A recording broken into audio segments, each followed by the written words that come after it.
Government ने sir काफ़ी सारे रिफॉर्म्स लिए हैं, तो choosing one is very difficult for मी। भारतीयों की लाइफ तो बहुत ईजी हो गई पहले कंपैरिजन।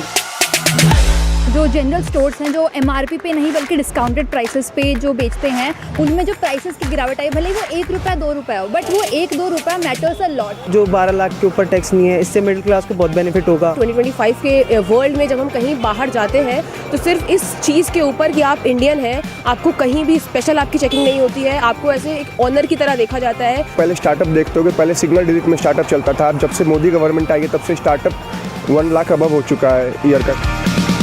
स्किल्स सिखाई जा रही हैं लोगों को। मेरे नोन में इतने लोग हैं जो लेडीज़ हैं, वो टेलर वाला जो काम है वो सीख रही हैं। ऑब्वियसली हमारी गवर्नमेंट आम आदमी के बारे में बहुत ज़्यादा सोचती है। इंडिया बहुत पहले से बहुत ज़्यादा बेटर कर रहा है और आने वाले समय में इंडिया और बेटर करेगा बिकॉज ऑफ दिस गवर्नमेंट। तो ये सारी चीज़ें हो रही हैं ना, ये चीज़ मेरे अंदर एक बहुत ऐसी प्राउड मोमेंट देती है। आज हम निकल पड़े हैं on the streets of Delhi to talk about something that literally affects all of us. 2025 में गवर्नमेंट ने काफ़ी मेजर रिफॉर्म्स किए, from easier taxes to smoother business rules, better labour protection and digital payments becoming even faster. और everyday life को थोड़ा hassle free बनाने के लिए काफ़ी बोल्ड मूव्स रहे हैं ये। पीएम मोदी की लीडरशिप में जो सिटीजन फर्स्ट अप्रोच चली आ रही है, उसका इम्पैक्ट अब अच्छी तरह से ग्राउंड पर दिखने लगा है। So today we are asking people कि इन रिफॉर्म से उनको क्या फ़ायदा हुआ है, and of course we'll dig deeper. Did it make your life easier, save money, reduce stress, or maybe helped your work or business? चलिए, let's hear it straight from the people. Government ने काफ़ी सारे reforms लिए हैं इस साल। Which one has been your favorite and why? 2014 से या बहुत पहले से मैं ट्रैवल करती हूँ, जैसे पापा के साथ कभी हरिद्वार जाना हुआ या मेरा नानी घर है बिहार में, वहाँ जाना हुआ, बिहार जाना हुआ, तो मैंने एक चीज़ नोटिस की है कि जो पहले ट्रेन्स वगैरह थी वो 23 घंटे लेट चलती थी। मतलब इतने घंटे कि अगर आपको आज पहुंचना है, कोई इंपॉर्टेंट अर्जेंट काम हो, तो आप पहुंचना संभव नहीं हो पाता था। वो आप पता नहीं कब पहुंचेंगे, उसका भी कुछ निर्धारण नहीं रहता था। लेकिन मैं गवर्नमेंट को बहुत ज़्यादा थैंकफुल हूँ इस चीज़ के लिए कि आजकल ट्रेन बिफोर चलती हैं। अभी भी मेरा घर लखनऊ में है, मैं घर जाती हूँ तो 7:30 का अगर टाइम है तो कई बार तो आउटर पे खड़ा करना पड़ता है क्योंकि वो बिफोर टाइम पहुँच जाती है। तो ये मुझे लगता है कि बहुत बड़ा चेंज हुआ है। किसी एक को फेवरेट बोलना विल नॉट बी उतना वो। आई माई सेल्फ सॉ कि मतलब जो जनरल स्टोर्स हैं जो MRP पे नहीं बल्कि डिस्काउंटेड प्राइसेस पे जो बेचते हैं, उनमें जो प्राइसेस की गिरावट आई, भले वो 1 रुपया 2 रुपया हो, बट वो 1-2 रुपया मैटर्स अ लॉट। तो आई थिंक हमारी कॉमन लाइफ में दैट GST रिफॉर्म जो है वो सबसे ज़्यादा वो हुआ है। उसके अलावा जो अदर पॉलिसीज़ हैं, जो लेबर लॉज हैं, आई थिंक फॉर लेबर्स जो उनको मिनिमम वेजेस प्रॉमिस किए गए हैं, और भी जो रिफॉर्म्स आए हैं, they are very important. Government ने सर काफ़ी सारे रिफॉर्म्स लिए हैं, तो choosing one is very difficult for me. I will say UPI reforms and digital payments and moreover digital reforms like FASTags, DigiLocker have help me a lot. Like कभी भी हमें college जाना होता है तो जो भी documents हैं we can carry it online now day. सबसे बेनिफिशियल मेरे हिसाब से तो NEP है, क्योंकि मैं कॉलेज स्टूडेंट हूँ। इसके अंदर गवर्नमेंट ने जो 4th ईयर लॉन्च करा है, उससे मतलब स्टूडेंट्स को बहुत बेनिफिट होगा। मेरे लिए तो एजुकेशनल रिफॉर्म जो थे उनके लिए बेनिफिशियल रहा, जैसे NIP आई, डिजी लॉकर आया, तो डॉक्यूमेंट वेरिफिकेशन है बहुत इजी हो गई, जो कि पहले बहुत ही कॉम्प्लेक्स प्रोसेस था। जो हमारी करंट गवर्नमेंट है वो हमेशा आम आदमी के बारे में बहुत ज़्यादा सोचती है, तो क्या लगता है कितनी ज़्यादा इजी हुई है आम आदमी की life? My mother use to come in the tax slab. She is a government employ और वो पहले टैक्स पेयर थी, but now she does not come under the tax slab. So that is a big benefit for us and for common people as well. Obviously हमारी government आम आदमी के बारे में बहुत ज़्यादा सोचती है। I elaborate on points. First of all GST से सबसे ज़्यादा बेनिफिटेड सेक्शन जो है वो हमारे मिडिल क्लास है। जो भी 2%, 1% जो भी टैक्सेस हमारे बच रहे हैं, वो एक बहुत बड़ा अमाउंट प्ले करती है हमारे सेविंग्स में, तो GST is one of that. Secondly I come from Varanasi, तो अगर आप वहाँ से देखो तो यहाँ तक कि रोड्स आने में, ट्रांसपोर्टेशन, मैन्युफैक्चरिंग, जो भी कंपनीज सेटअप होती है तो वो बहुत डिफ़िकल्ट थी because of roads and all. तो वो अच्छे से बनना, हाईवेज अच्छे से बनना, that also benefited the section of manufacturing and all.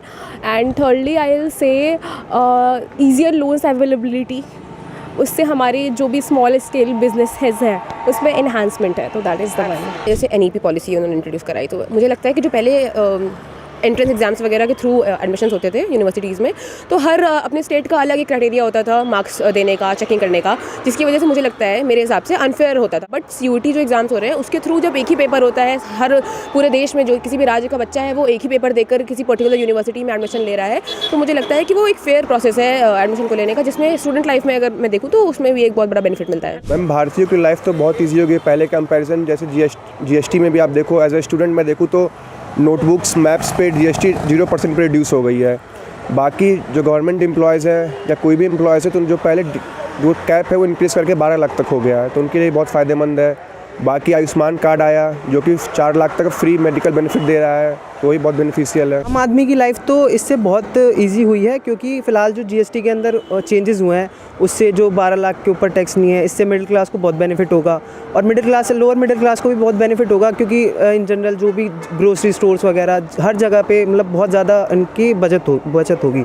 और जैसे कि मेरे पापा बिजनेसमैन हैं, तो मतलब ये मेरे लिए भी बहुत अच्छा है, बहुत बेनिफिशियल है। What do you think in the last 11 years, the way we have seen India change, do you think we have been able to make वो global mark जो हमें बनाना था? अगर आज के ज़माने में 2025 के वर्ल्ड में जब हम कहीं बाहर जाते हैं तो सिर्फ इस चीज़ के ऊपर कि आप इंडियन हैं, आपको कहीं भी स्पेशल आपकी चेकिंग नहीं होती है, आपको ऐसे एक ऑनर की तरह देखा जाता है। कहीं भी अभी कोई वॉर अभी होता है, आपको पता ही होगा कि वहाँ पर इंडिया का लोग झंडा लेकर निकलते हैं। So India is of course a brand now, क्योंकि लोग इंडिया को एक सम्मान की दृष्टि से देखते हैं। मोदी जी की गवर्नमेंट में कहीं भी लोग इंडिया को एक ऐसी दृष्टि से देख रहे हैं कि अगर कोई भी देश में पैंडेमिक होगा, कोई खतरा होगा, तो India will come up through a new ऐसी चेंज में वो लाएंगे कि जिससे देश का भला ही नहीं विश्व का भी भला हो पाएगा। मतलब दृष्टि से ऐसी देखते हैं भारत को कि भारत कुछ नया कर सकता है और सक्षम है कि विश्व को भी उससे कुछ बड़ा सीखने को मिलेगा। Global mark is one of the important thing I could must say. Whenever you see global companies investing in India is one of the example that we are leading to a good country. बना रही है और बहुत ही speed से बना रही है, will be correct. मैं जैसे जिस जगह से आती हूँ, मैं एक गांव से आती हूँ, और वहाँ पे जब मैं देखती हूँ कि स्किल्स सिखाई जा रही हैं लोगों को, मेरे नोन में इतने लोग हैं जो लेडीज़ हैं वो टेलर वाला जो काम है वो सीख रही हैं। इसके अलावा भी इतने सारे काम हैं जो अलग अलग लोग सीख रहे हैं और उनसे उनको रोज़गार मिल पा रहा है। और आई थिंक ये एक सही तरीका भी है फ्रीबीज़ को ख़त्म करने का। फ्रीबीज़ जब आप उनको काम सिखा के और फिर पैसा दो, that will be very beneficial for them. बिल्कुल, जैसे आप पहले स्टार्टअप देखते हो कि पहले सिंगल डिजिट में स्टार्टअप चलता था, अब जब से मोदी गवर्नमेंट आई है तब से स्टार्टअप 1 लाख अबव हो चुका है ईयर का स्टार्टअप, तो बहुत इंक्रीज़ हुई है। एज ए स्टूडेंट इंटर्नशिप के भी मौके बहुत ज़्यादा बढ़ चुके हैं यूनिवर्सिटी में भी, तो बेनिफिशियल तो रहा है ये। बिल्कुल, इंडिया ग्लोबल मार्क कर रहा है, इंडिया बहुत पहले से बहुत ज़्यादा बेटर कर रहा है, और आने वाले समय में इंडिया और बेटर करेगा बिकॉज ऑफ दिस गवर्नमेंट। 11 साल में बहुत कुछ बदलते हुए देखा है हमने, और बहुत कुछ आगे बदलेगा भी। ऐसे ही भारत आगे बढ़ता रहेगा। ऐसा कोई एक मोमेंट कभी लाइफ में आया है जब इंडियन होने पे बड़ा गर्व हुआ है कि यार I am very lucky to be an Indian? Indian होने पे आई तो वुड से कि मेरे को तो डेली गर्व होता है that I am very lucky to be an Indian.